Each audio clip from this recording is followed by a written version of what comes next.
우리 주식시장이 저평가받는 원인 가운데 하나가 상장사들의 터무니없이 낮은 배당률입니다.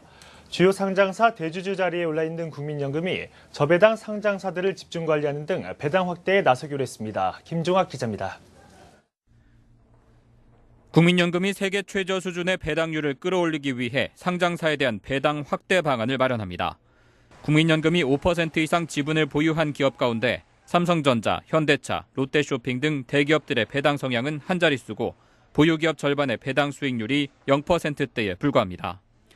유가증권시장 상장사 평균 배당 성향 역시 18.8%, 배당 수익률은 1.2%로 신흥국 평균은 물론 경제 규모와 산업군이 비슷한 대만 증시와 비교해 절반에도 못 미칩니다.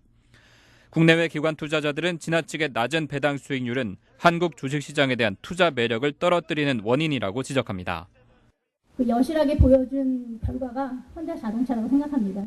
두 가지 아니면 두 가지죠. 하나는 배당을 주거나 아니면은 이제 예를 들어서 ROE 제너레이션을 할 수 있는 사업에 투자를 하는 건데 ROE 제너레이션 할 수 있는 투자를 하지 않았고 배당을 하지도 않았습니다.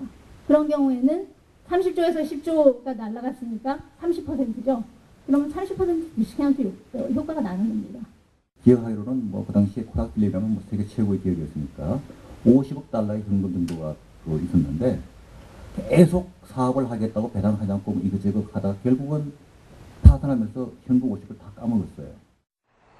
국민연금도 낮은 배당률을 끌어올리기 위해 보유기업의 적정 배당 기준을 만들어 이에 못 미칠 경우 주주권 행사 강도를 높이는 등의 배당 기준을 조만간 마련하기로 했습니다.